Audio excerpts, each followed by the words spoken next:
All right, hello, government. This is Mr. Kirkhausen, and I'm going to do a lecture today. So this was what you would be hearing in class if we were doing it live on Zoom or if we're in the building. Quick announcement: every Wednesday, Social Studies has office hours. It's 3:15 to 4:15. A link will be shared, and if you guys need any help, feel free to log in, and you can work with me and or Mr. Burks. All right. So today was kind of a lecture-heavy class. There's just some information. The two key things that you are going to need to know is that you need to know about the idea of an oligarchy. That's a form of government that you're going to need to know for an exam. So remember, we've learned about anarchy, we've learned about monarchy, and we've learned about pure democracy. Remember, actually, we'll talk about that in the next slide. So the do now, what is the worst thing that Mr. Hiller could do? Something that he could do that would be so bad that you would not even want to go to AMS anymore. Okay, I also got sidetracked. So I said you needed to learn about oligarchy. The other thing is bread and circuses, which I'll get into later. So sorry about that. I went on a tangent, but today's lesson, the two things you need to focus on from this lecture is oligarchy and bread and circuses. Okay, real quick review. Remember, monarchy and democracy are what we learned about yesterday. What are some of the problems with the monarchy? Usually you'd have a king or a queen who acted totally unilaterally. They wouldn't have to answer to anyone. They could make whatever decision they want. They were born into their job, so if they sucked at it, well, that was sucked for you. Okay. Also kings had complete unchecked power, and they just might be bad guys sometimes. And then remember, democracy, pure democracy, not like the democracy we have in the United States. Everybody would have to vote on every single action the government wanted to make. So it was with the loudest and most well-connected people that really got their voices heard. If you were quiet and you showed up to vote, and you weren't screaming, nobody would ever hear you. You could actually never get anything you wanted. So pure democracy, everyone votes on everything, which makes everything take like a long time. Everything's an argument, and it was the loudest and most charismatic people who really got their way. All right, so those are the problems of those two systems. We're actually going to take it back now to ancient Rome. All right, so we all know about ancient Rome, famous for its emperors. Julius Caesar is pictured here. But before we had emperors, they actually had a king and a monarchy in Rome. And so I'm just going to tell you a quick little story about how we ended up with these crazy emperors like Julius Caesar. And it started with the monarchy. The last king was this guy named Lucius Copernicus, and he had a famous son, Sextus Copernicus. That was the prince. He was actually the sixth child of this king, and it was the actions of this prince that led to the downfall of the empire. Okay, so he wasn't the nicest guy. As you know, monarchs did whatever they wanted. Their children were spoiled brats, and he had a little incident with a woman named Lucretia. Lucretia was actually the prince's sister-in-law, and she was beloved by the people. Think about like Beyonce or any like really adored woman in society. That everybody would be sad if this person died. All right. So one day, this guy Sextus was hanging out with his friends, and they were kind of living it up, doing some drinking, and they went around and they decided to go back and visit each one of their wives. When they ended up going to Lucretia's house, this guy Sextus was like, "Hey, I really like her." So the next day, he went back. So this is his sister-in-law, remember, and he decided to actually force her to have sex. He raped her, basically. He said, "If you do not do what I want, I am going to kill you and kill one of the slaves, and then one of your slaves, and then tell everybody that you were cheating on your husband and I was defending his honor." So she succumbed to his force, and he did what he did to her. All right. She was humiliated. And remember, this was a princess by marriage, it was her brother's wife. He ended up telling King Copernicus. Uh, he was humiliated. And remember, she was beloved by everybody. She was humiliated and ended up killing herself. All right. Remember, this is like a Beyonce at the time. So, what do you think happened? What do you think the people of Rome did? They went crazy. What did the Roman people do? They overthrew the monarchy. They revolted, and they were like, "We're done with this. You guys are animals. This is the last straw." So that was the end of those two. And this guy Sextus ended up getting killed later on for what he did. He kind of had to leave Rome. He made himself king of another place in Italy, and ended up getting killed. All right. So we don't have the monarchy anymore. Now we have something called a republic. All right. A republic is actually the same thing we have in the United States. So instead of a pure democracy where everybody votes on every single thing, we elect people to do our bidding for us, right? So we elected Cuomo as our governor. If we don't like Cuomo, we can vote him out. It was the same thing in the Republic, ruled by the few, represented governments. They were called senators. They did not have a president. They just had senators. All right. How might this solve the problem of democracy and the monarchy? People got to vote for their leaders. There was a group of them. So, it wasn't just one person making all the decisions, and theoretically you could vote for whoever you wanted, and if they weren't doing what you liked, you could vote them out. However, it was not a very good system. In order to vote, you pretty much had to be a rich man who owned land. So there were not many people who owned land. Obviously, women had no voice whatsoever. That's another issue entirely, but it was just rich people picking their friends. And what do you think happens when rich people pick their friends? Their friends take care of the people who voted them into power.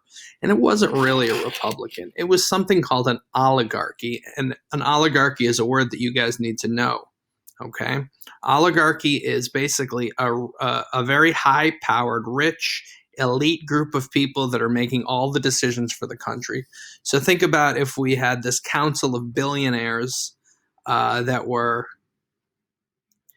controlling everything. All right, you got Bezos, and you got Zuckerberg, and you got Steve Jobs, Steve Jobs is dead, and then you have a couple other billionaires. I can't think of anything right now, but these billionaires are running the country. Most people aren't billionaires, so most people would not like that, right? You had to have a lot of money to be in the Senate. All right, so an oligarchy is really what was going on in ancient Rome. Okay, so people didn't like that either. The poor people had no voice. The poor people had no power whatsoever. So what did the people of Rome do? Same thing. They revolted. All right, they overthrew the oligarchy. All right, remember, oligarchy is when a rich, powerful group of elites are running the country. The Roman people did not like it. Okay, so what do we have next? After we have the republic, the republic is overthrown, and we have the rise of emperors. Julius Caesar is known as one of the great ones. An emperor, though, what type of government is an emperor? It's kind of like a monarchy. Their children would take over after they died. Okay, so we basically went from a monarchy to an oligarchy, kind of back to a monarchy again. Okay.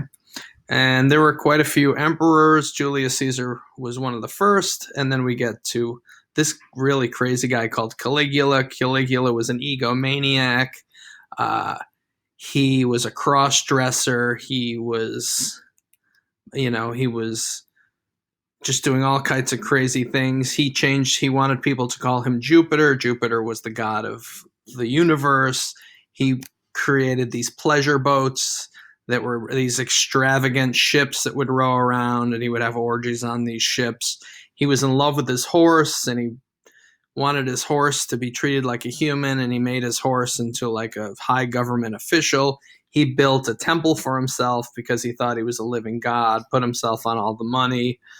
He was known to talk to the guy, he used to tell people he was talking to the gods. He would walk around at night and he would just talk to himself.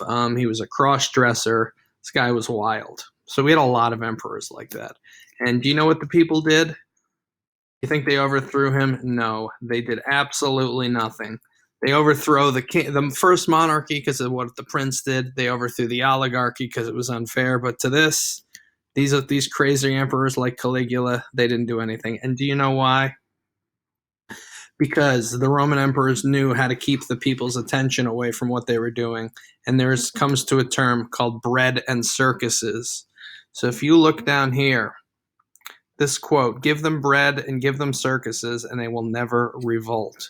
So what the Romans did is they gave the people food, they gave the people alcohol, and they gave the people free entertainment. All these people had these gladiator fights, they went to these shows, and you know what? Then they really weren't paying attention because they were fed, they had drinks, they had, drugs in a way, which was the alcohol, and they had free entertainment. All right. So, is there a parallel in the United States? Does the government give us bread and circuses? Is Rome like is the US like Rome? All right, something to think about. Okay. So think about what was going on during the pandemic. Everything was shut down. Everybody was at home. And people started to pay attention to what was going on in the news a lot more. We were all home with the coronavirus, and then this thing happens in late May to this guy, George Floyd. Right? George Floyd was arrested. He was brutally treated by the police. He had his neck leaned on by the officer for 9 minutes. He died. He suffocated. All right. Was George Floyd the first victim of police brutality? Not even close. But you know what? People had nothing else to watch. People were focused on one thing, and that was the news. From pretty much March till May, everybody was home. You could watch Netflix or you could watch the news. And there was just something extra brutal about this event that people just could not ignore. They didn't have sports to distract them. They didn't have as many distractions. People weren't going out of the house. People weren't doing their normal routines. People weren't in their daily grind. All they were doing was paying attention, and this thing exploded. Okay. And then we have these huge social movements still going on, people questioning the entire system, focusing on systemic racism. And you know what? The normal distractions of daily life are gone, so people are paying attention to this, and there might be a lot of great social change that comes out of this. Okay. Sorry. So that gives us our activity today, bread and circuses. So our goal is to evaluate if the American government keeps the people obedient with bread and circuses. Okay, so you're going to look at some images, notice deeply, record 4 things from the political cartoon that is seen, and then you're going to make an interpretation. Answer the question. What is the main idea or argument from the image? And you can ignore the 20-minute timestamp. So you're going to look at the image here. There's 5 of them. All right. You're going to record 4 things from each image. So you're going to do that here. Notice deeply, record 4 things from the political cartoon. All right. And then you are going to write down the main idea. What do you think is the overall message of the picture? All right. So 4 things from this image, image A, image A. All right. And then what is the overall main idea? All right. So that's it for today.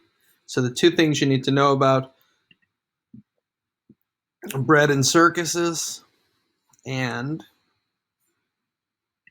oligarchy. So remember, oligarchy is when society is run by a group of elite political powerhouses, billionaires, and they really don't listen to the people. There's never really been an example in the world, aside from maybe this, where a country's really been run by an oligarchy. But, if you think rich people are kind of ruling everything, then, we might have oligarchies elsewhere.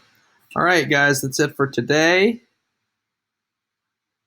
So, thank you very much for listening, and I'll see you guys tomorrow.